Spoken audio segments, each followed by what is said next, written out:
I'm going to talk about what used to be one of my favorite radio hosts, Howard Stern. Howard Stern's show, it was a radio powerhouse in the 1990s. I mean, he gored sacred cows in the United States in his shock jock style of performing it. I mean, it changed the way radio morning shows were done all the way around the world. And I mean, while opponents were trying their hardest to cancel him in the US, it only brought him more attention and made his brand even more powerful. He crushed competing DJs across the USA, and his show syndication seemed unstoppable. He would just absorb fines for profanity from the SEC, and he'd just keep expanding his reach. Things changed, though, when he brought his show to Canada. Yes, in 1997, some people might not remember it, particularly out west, but two radio stations in Canada, one in Montreal and one in Toronto, picked up his show and started broadcasting it. And Stern's brand of humor, which included everything from, fart jokes to having women simulate orgasms over the air, was welcomed by many listeners and reviled by many others. But, I mean, it did work. The ratings and market share for both of those Canadian stations expanded quickly. People wanted something fresh in radio, and he brought it. But then Stern committed Canadian blasphemy. He made fun of Quebec. That was it. He crossed the line that was too far. It doesn't matter how many dildos or odd things he might want to talk about on his show. You don't criticize Quebec. So the reaction was immediate. Complaints from thin-skinned Quebecers flooded into the Canadian Broadcast Standards Council and, of course, further to the CRTC, the Canadian Radio Television Commission. Stern was threatened with the cancellation, of course, if he didn't back down, and in typical Stern fashion at the time, he offered a middle finger to the Canadian regulators in response. So despite the high ratings on the radio stations hosting his show, they were forced to drop him under threats of CRTC action. He didn't last very long north of the border. See, in Canada, the concept of letting consumers decide what they want to watch or hear all by themselves isn't considered a right. The Canadian way is to have the state carefully cultivate and control what our eyes and ears are exposed to, and the CRTC is the enforcement arm of that. The CRTC, see, they didn't go after Stern himself. Stern didn't care. He would have told him to get stuffed. They targeted the platforms that hosted him. They couldn't make Stern shut up, but they could pull the broadcast licenses for the stations that gave him airtime. Does that sound familiar yet? Yeah, the CRTC, they've long wanted to control the internet. It's driven them mad for a long time. I mean, the organization is authoritarian by nature. As the digital world of communication has expanded, the CRTC has desperately wanted to find a way to get the internet under its grasp. Well, Bill C-11 from the Trudeau Liberals has finally given the CRTC that tool they seek.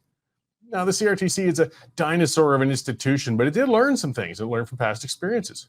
Canada has tens of thousands of content creators, and many of them are saying things that the government would rather they didn't, like me. It'd be impossible, though, to try and register and chase down every one of those podcasters, streamers, and so on, those creators out there. So what the CRTC is doing is the next best thing. They're going after the service providers.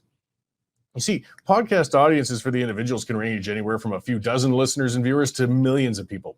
But one commonality among the podcasters is they have their content hosted by large internet service providers. It's the only way really to attain broad reach, and the content creator doesn't have to do the technical investment of self-hosting and trying to get the algorithms and get out there. So basically, the CRTC is doing the equivalent of what they did with Stern. They're going after the hosts. And if the host gets pulled and a podcaster loses hosting services, the podcast dies on the vine. Liberal apologists are dismissing these latest regulations from the CRTC, to register streaming hosts and saying it's irrelevant because it only applies to hosts with over $10 million in revenue. That's true. The problem is, though, almost every podcaster is dependent on being hosted by providers who have over $10 million in revenue. If the providers later compelled to regulate the content to the creators, there'd be little that either party is going to be able to do to stop it. I mean, if the platform has its license pulled in Canada, it can be blocked from broadcasting in the country. If the creator, of course, loses their platform, they're out of luck too. So that broadcast is done. My show, it's already under the CRTC regulations as we're broadcast on a couple of cable channels, but a large portion of our audience finds the show, of course, through streaming services such as Spotify, Rumble, iTunes, etc. If the Western Standard lost the ability to put content on those platforms, this show's finished. I mean, how do I get to you? The new regulations from the CRTC put streaming services under their thumb and puts the job of policing the content into the lap of the platforms. It's an insidious backdoor way to control content. And what problem is being solved with these new regulations anyways? How have unregulated podcasters and streamers disrupted society so much that we needed new legislation for government to control their content? Of course, independent content producers haven't disrupted society. They have been a thorn in the government's side, though, as they'll focus on issues that the subsidized, cowardly legacy media outlets are afraid to touch. The government can't buy the love of independent media as it has with legacy media, so it's resorting to try and control it instead. The government's attempt to shake down Meta and Google with Bill C-18 backfired, and it harmed Canadian media, at least independent media. They're just going to subsidize the rest of them otherwise. Their attempts to control content through C-11 and the CRTC, though, might succeed, and the loss of freedom is going to be immeasurable. The Trudeau Liberals have always had an authoritarian streak, and this move isn't surprising. It's terribly dangerous, though.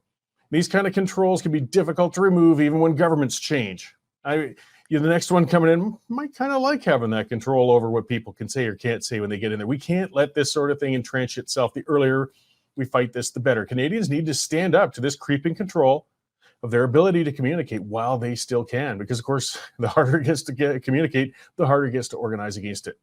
And rest assured, the registry, as with firearms, is just the beginning.